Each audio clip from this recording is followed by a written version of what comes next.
ya que tenemos clara la definición, podemos pasar a ver la operatoria. ¿Y a qué nos referimos con operatoria? Principalmente a las operaciones que podemos hacer en este conjunto. Y como bien pedía el DEMRE, nosotros tenemos que manejar la operatoria básica, y eso corresponde a la adición, a la sustracción, y más abajo vamos a ver la multiplicación y la división. Entonces, esto sería un caso básico de suma o de adición, donde yo tengo, por ejemplo, dos sumandos. Me quedó medio feo, voy a borrar eso. Tengo dos sumandos que serían A y B, y tengo un resultado que corresponde a la suma. Y un ejemplo puede ser que uno de los sumandos es 1, el otro también es 1, y eso me da resultado 2. Y es interesante notar que cualquier número natural que yo ponga aquí siempre me da un número natural acá. Y eso se corresponde a la cerradura que vamos a ver al final de la clase. Lo mismo, si tengo 10 y 3, eso los puedo sumar y me da 13. También 64 más 91, y hay millones de posibles combinaciones, entonces, etc. La sustracción, pueden pensar que es como el camino inverso a la adición. Entonces, yo siempre trato de hacer esa idea de que si yo tengo la adición, la operación inversa, corresponde a la sustracción o a la resta. ¿Y por qué? Porque si yo tengo dos números sumando A más B, yo podría pensar como a B, ¿cuánto le tengo que sumar para que me dé C? Bueno, entonces mi incógnita en ese caso, lo que yo quiero descubrir es A, no es C. En este caso yo tenía dos cosas y quería saber el resultado cuando lo sumaba. Entonces ahora lo que me faltaría sería A. Por ende, yo voy a plantear que esa es mi incógnita. ¿Y cómo descubro el número por el cual al que yo le sumo B me da C? Bueno, con esta expresión, restándole a C esa cantidad de B. O sea, esto se va a conocer como minuendo en este caso, se va a conocer como sustraendo, y finalmente el resultado va a ser la diferencia entre ambos, o también la resta. Y claro, como les dije, acá está escrito que pueden pensar que la resta corresponde a la inversa a la adición. Podríamos ver estos ejemplos que están acá escritos, donde yo tengo que 2 menos 1 es igual a 1, y también tiene que ver con que si la operación era 1 más 1 era igual a 2, entonces a 1, ¿qué número le tengo que sumar para obtener 2? Lo que hay que hacer es plantearlo de esta manera. Lo mismo cuando yo tenía, por ejemplo, que 10 más 3 era igual a 13. Entonces la idea era pensar 3. ¿Qué número le tengo que sumar para que me dé 13? Bueno, 13 menos 3 me da la respuesta que corresponde a 10. Y lo mismo con el último ejemplo, donde yo tengo que 91 más 64 es equivalente a 155. Y lo que yo podría pensar es a 91, ¿cuánto le tengo que sumar para que me dé 155? Bueno, si hago la diferencia, obtengo que es 64. Como bien les comenté, también hay otras dos operaciones fundamentales, que son la multiplicación, y vamos a ocupar la notación del puntito, y para la división vamos a ocupar la notación de dos puntitos. Como pueden ver acá, esta es una especie de diagrama que simplifica lo que es la multiplicación. Y la multiplicación consiste en sumar un número tantas veces como indica el otro número. O sea, por ejemplo, si yo tengo un número D que corresponde a un factor, E también corresponde a un factor, o sea, dos factores. Eso es lo mismo que sumar D una cantidad de E veces, lo que también es equivalente a sumar E una cantidad de D veces, lo que equivale a un producto que corresponde a F. O sea, ¿qué quiero decir con esto? Como bien les dije, consiste en sumar un número tantas veces como indica el otro número. Los números multiplicados, que serían D y E, son los factores, y el resultado se conoce como producto.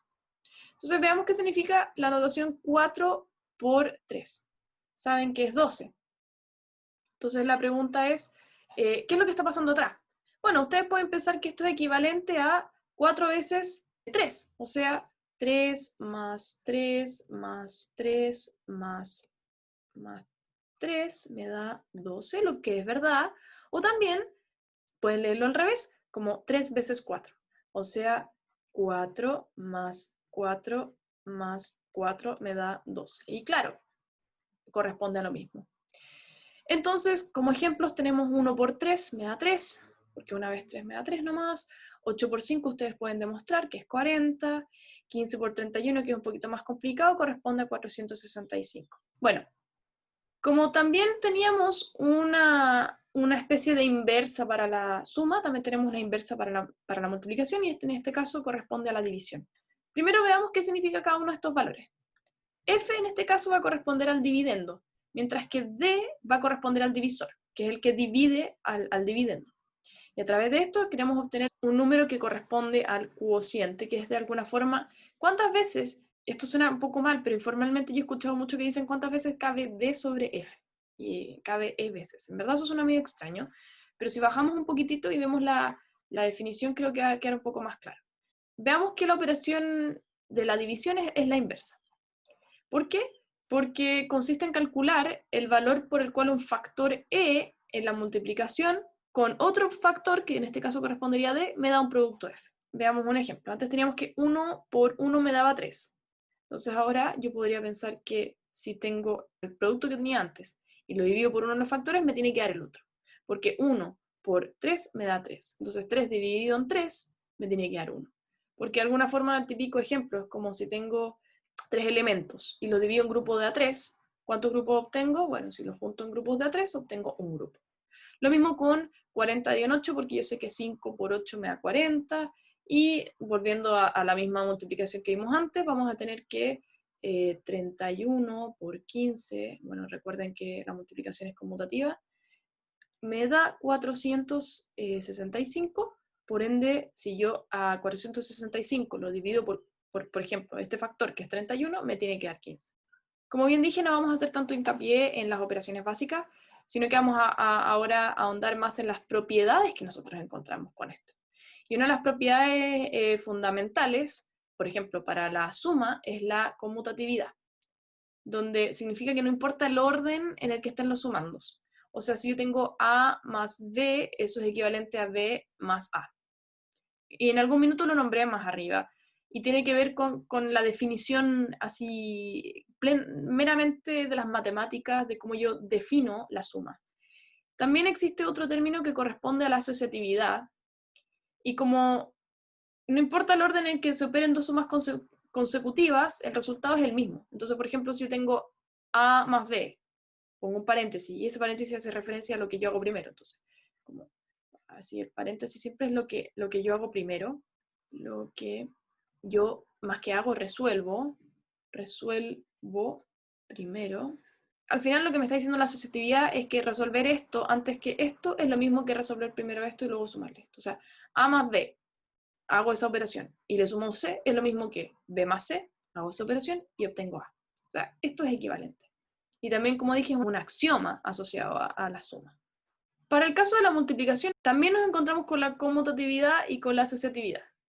En el caso de la multiplicación, la conmutatividad me permite cambiar el orden de los factores y eso no va a alterar el producto. Y en el caso de la asociatividad, también puedo multiplicar dos números y luego multiplicarlo por otro, lo que es equivalente a cambiar el orden en que lo hago. Pero además aparecen más propiedades en el caso de la multiplicación. Aparece una distributividad con la suma y la resta, que es lo que hice anteriormente, pero no, como hice me adelanté un poco, que esto quiere decir que si hay un producto donde un factor es una suma o resta, entonces puedo sumar o restar los productos del factor con cada término de la suma, para obtener el mismo resultado. O sea, ¿qué quiere decir esto? Vámonos a la primera línea. Acá tenemos algo similar a lo que yo hice antes. Si yo tengo A por B más C, eso es lo mismo que decir A por B más A por C, que es lo que está acá. Y esto es equivalente a esto. Digamos que A es 2, que B es 1 y que C es 3. Entonces, ¿qué tendríamos al lado izquierdo? A este lado izquierdo tendríamos que A, que sería 2, por B más C, que corresponde a 1 más 3, es equivalente a decir A por B, que corresponde a 2 por 1, más A por C, que es 2 por 3. Entonces, si primero resuelvo acá a la izquierda, voy a tener que 1 más 3 es 4, lo multiplico por 2, y eso es lo mismo que 2 por 1 me da 2, más 2 por 3 me da 6, y 2 por 4 es 8, y 2 más 6 es 8. O sea, demostramos que hacerlo de la izquierda es lo mismo que hacerlo de la derecha. Dejo como tarea revisar y demostrar los anteriores con algún ejemplo que ustedes conozcan. Entonces esto va a ser tarea para ustedes. Demostrar con algún ejemplo. ¿Ok? Y también una propiedad súper importante que aparece en los números naturales, en particular cuando estoy estudiando la multiplicación, es la existencia de un elemento neutro. ¿A qué se refiere con eso? Quiere decir que existe un número natural que al multiplicarlo con cualquier otro natural, da siempre el otro natural, el que teníamos al principio, da S. ¿Qué quiere decir eso? Cualquier número natural lo multiplico por 1, eso siempre me va a dar el mismo número. Entonces, el 1 cumple un rol fundamental. El 1 es el neutro de la multiplicación. Y esto es súper importante, porque está acá al final. Ojo, la resta y la división no tienen conmutatividad ni asociatividad. O sea, yo no puedo decir que A menos B es igual a B menos A. Es completamente falso. ¿Ok? Lo mismo con la división. A dividido en B, que es equivalente a B dividido en A. Tampoco se cumple. En el caso que yo divida 1 sobre 1, claro, se cumple. Pero para todos los casos no. Por ende, en general, voy a poner acá abajito, en general, eso no se cumple. ¿Ok? Esto es distinto al final.